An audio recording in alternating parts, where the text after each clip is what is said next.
Hey everyone, welcome back to the channel. Today we're going to build this gorgeous planter using just 2 cedar fence pickets. This simple project has huge profit potential if you're looking to sell them. Now, I've made a set of detailed step-by-step instructions, including a cut list, on how to make this project. These plans are easy to follow along with. If you want a set of these free plans, all you have to do is comment "plans" below in the comment section, and I'll hook you up with a free set of plans. Now, this project cost me about $8 in materials is all, and they sell for about $25 on Facebook Marketplace or at craft fairs. So you can batch out several of these in a day and list them, and you're going to sell tons of these. People love these because they sit on top of outside patio tables or picnic tables or on front porches, and especially in apartments or in the city where people don't have room for the larger planters. Stay tuned, we're going to build this together, and as a bonus, at the end of the video, I'm going to show you how to keep this looking good for a long time without changing the color of the wood. So stay tuned.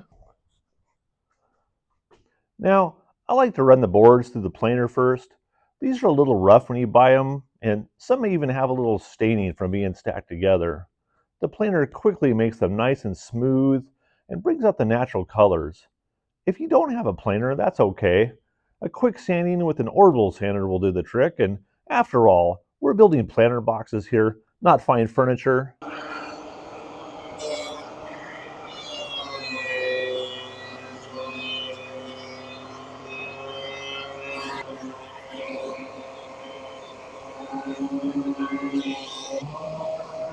So before I cut my pieces out, I'm just going to clean up the edges on the board using the table saw, just taking a sliver off each side.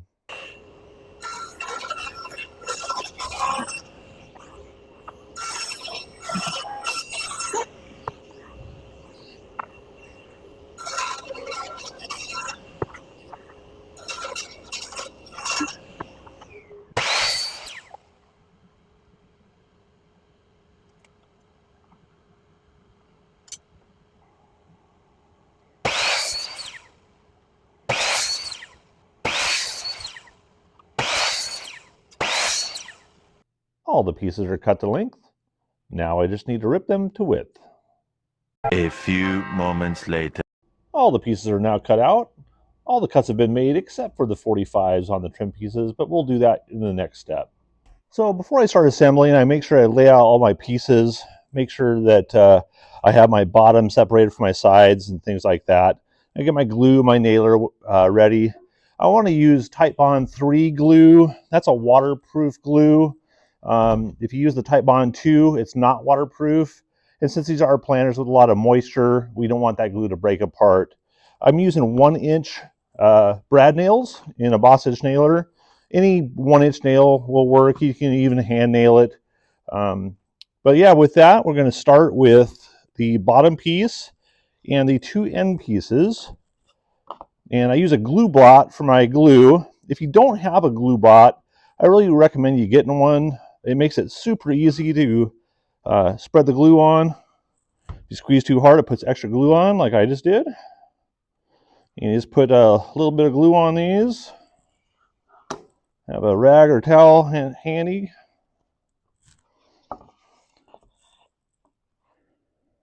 Line them up and make sure that the both faces are flush. And then put in a couple brad nails to hold it in place. Making sure your fingers are out of the way.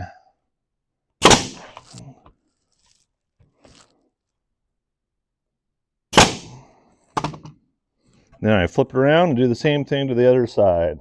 And then put in a couple nails to hold it in place. I start in the center. And then making sure your fingers out of the way, put in a couple more.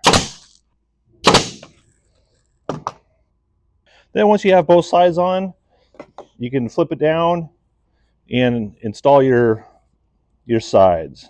Again, a little bit of glue.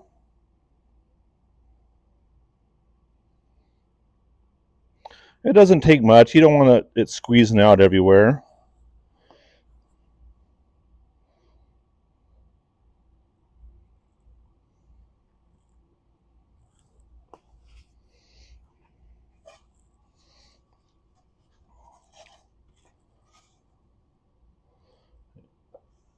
Line everything up. I start at the base.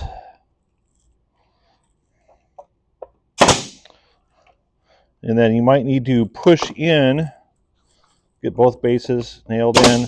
Then you might need to push in the sides to make those flush also.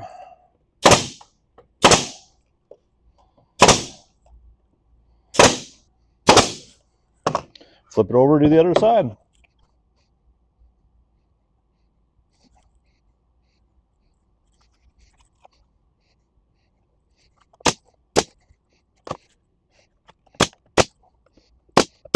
If you do get a little glue squeeze out, you can just use a damp cloth and just wipe that off. Okay, so I had one nail that missed and kind of came out there a little bit. This is just a planter box, so I'm not too worried about it. So I just take a pair of dikes and I just pull it out slightly, nip it off, and then just push it back in. These nails bend pretty easy. Just push it down in there. Make sure it's just not going to catch anybody. You can fill that in with a little wood putty if you want. Usually that's good enough for a planter box. Okay, so now for the trim pieces, we're just going to cut 245s on these. Just coming from the very outside of these. And make your marks. Make sure you have them going the right direction. And just double check to make sure that the inside dimensions are equal to the inside dimensions of your box. Okay, then I'm going to take these over to the miter saw and cut all these, and I'll be right back. Now I can apply glue on the top edge.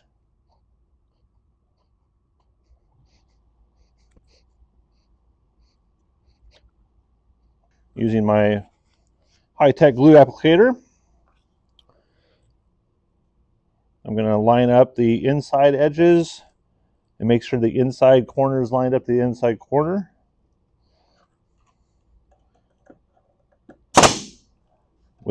And finish off with a couple brad nails.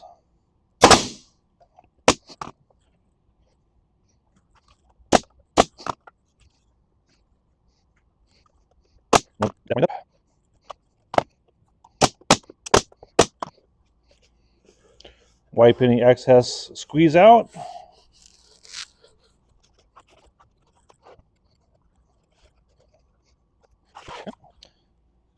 And on the legs, we'll want to assemble with the 2-inch overlapping the 1.5 inch, just like that. So we'll assemble all 4 legs.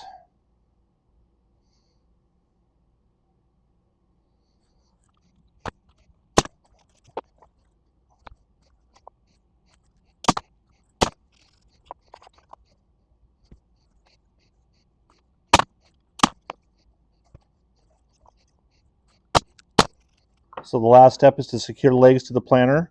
You'll see that you'll want the front face that doesn't have the seam to the front face of the planter. And so I just put a little bit of glue on each side.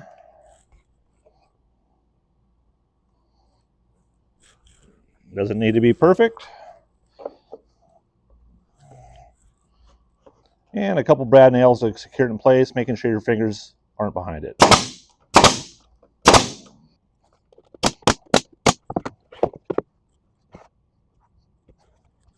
When securing the last 2 legs, I put this on a flat surface, put the legs on, and make sure that the planter is nice and level without wobbling before putting the nails in.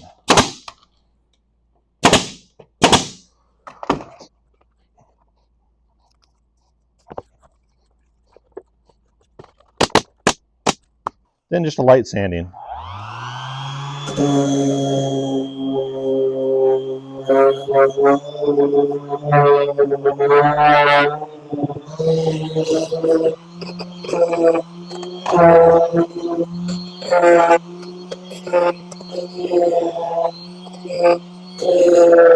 So cedar will gray as it weathers. So if you want to keep the outside looking nice, Putting a water sealer on the outside will maintain that nice natural cedar look.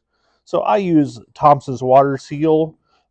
You can find a link in the description below, but any kind of water sealer will work. I put it just on the outside edges and I leave the inside natural. That way the sealer doesn't come off into the dirt and maybe hurt the roots of the plants. I don't know if it would or not, but I don't want to take the chance. So I just use a cloth. You can use a brush or you can spray it on.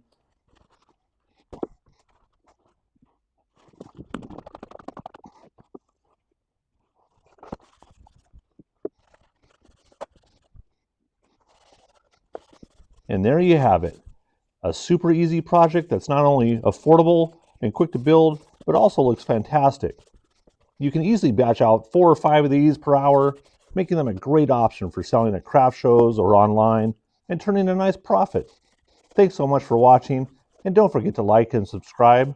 It's 100% free, and it really does help support the channel.